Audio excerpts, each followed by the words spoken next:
wonderful to be here, back on PBS with a brand new special on inspiration, your ultimate calling.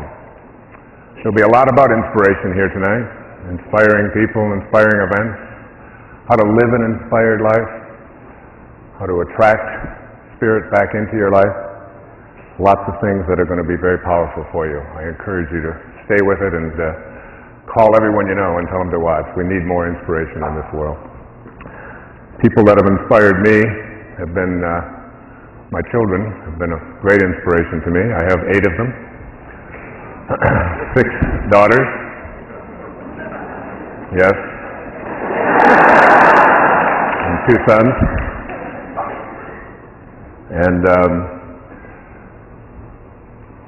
back in the 1960s, when I was studying for my doctoral studies in Detroit at Wayne State University, I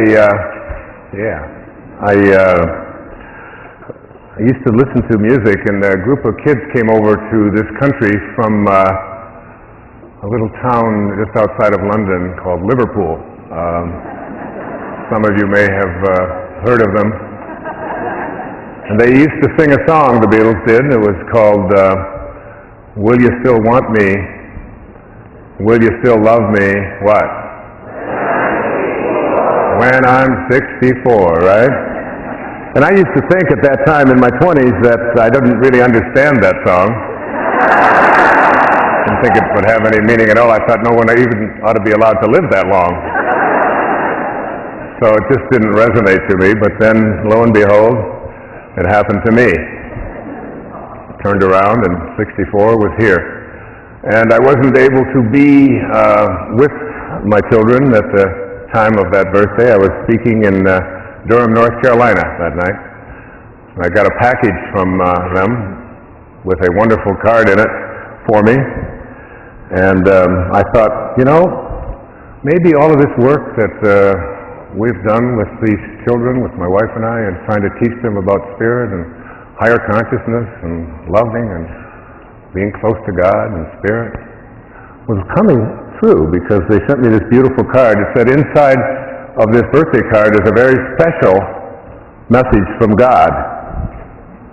And I opened it up and it said, see you soon.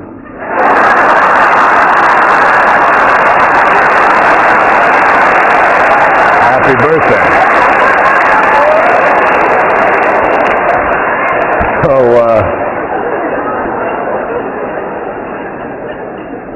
there it is. And my children have been a great source of inspiration to me. They have given me some of the best material I could ever have. I can remember one morning, I was making waffles for them, and I heard my daughters talking to each other, and they were doing very slow, and I had what I thought was really important things to do, and I encouraged her and all of them to, you know, speed it up a little bit. You know, let's go. We've all got to get in the car. We've got deadlines. We've got to get to school. I've got to get to work. I'm a prophet. You know, I have to go think and walk the beach. I get paid by the thought. You see. So I raised my voice a little bit and I said something, and my daughter Serena took umbrage at what I had said, and I said, come on, let's go, get working, let's go, move, come on, I want to get to school, we've got to get to the school. And she just stood up and she put her hands on her hips and looked at me and said, I wonder what all those people would think of Mr. Positive if they could see him here this morning.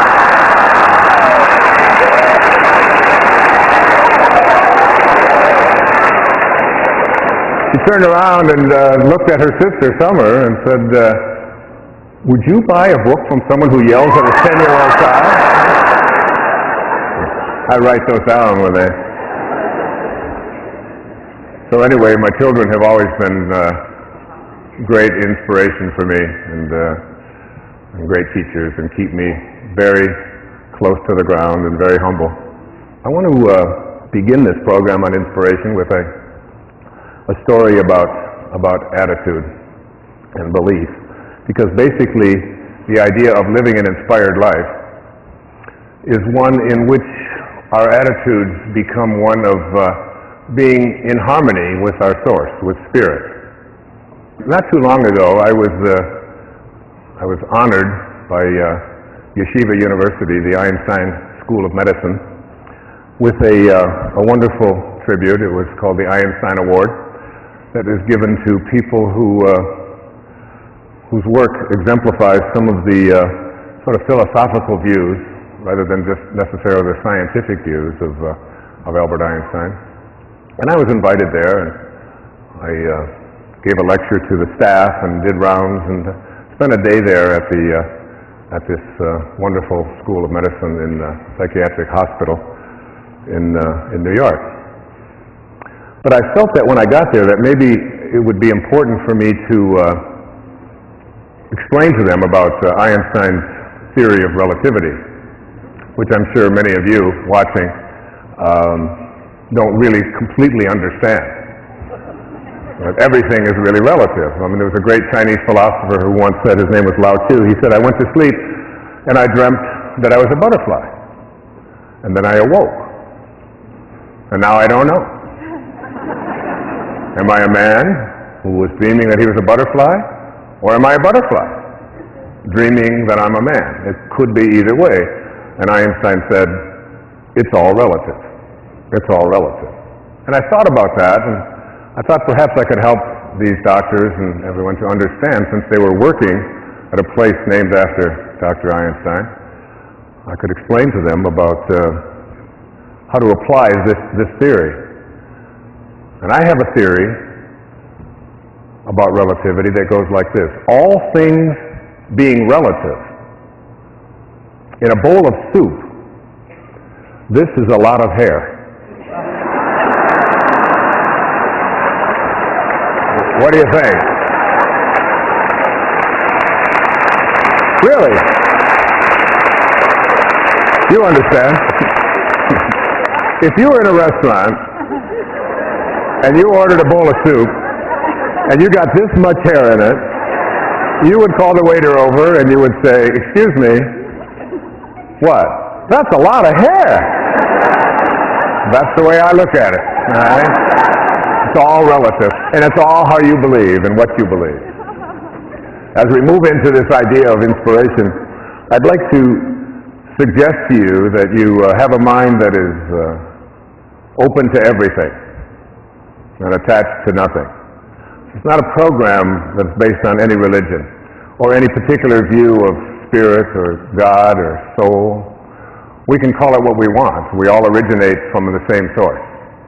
This source acts in a certain way, is constantly creating, and whether you're a believer in one particular religious persuasion or another, all of us have to agree, even quantum physics teaches us, that we all originate in this divine place of an organizing intelligence. And Alan Watts, a great teacher, a man I admired enormously, once said that you can't get wet from the word water.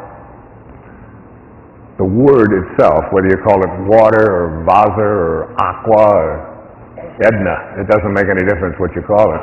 It's the substance of what it is and not what we call something that I want you to pay attention to as we talk about spirit. And I'll use these terms interchangeably. Spirit, divine mind, organizing intelligence, God. All of these terms are terms that refer to the place from which we all came. And this idea of inspiration, if you look at the word inspiration, it breaks down to two words. In spirit. And when we look at what it means to live an inspired life, it's nothing more, in my estimation, it's nothing more than finding a way for you to be in harmony with the spiritual essence from which you originated. Not just in your actions, not just in your feelings, and not just in your behaviors of attending church or being nice once in a while, in every single thought that you have. And I'd like to suggest to you that inspiration is not something that comes and goes.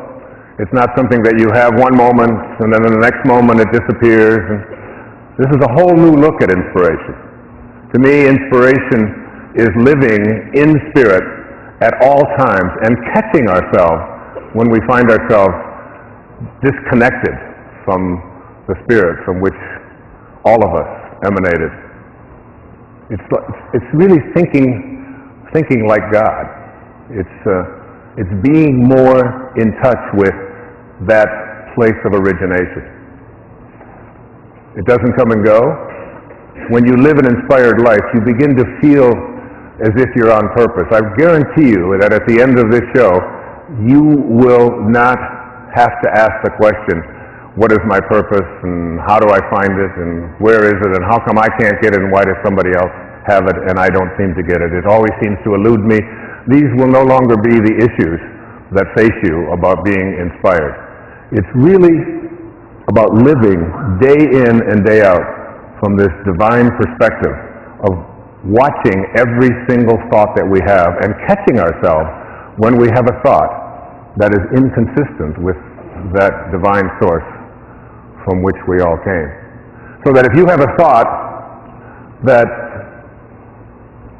includes you and your family, but excludes someone else and their family, no matter where they are in the universe, no matter where they are, no matter what they look like, no matter what side of the river they were born on, no matter what their cultural background might be, if you have a thought that includes some and excludes others at any time, you're not in spirit.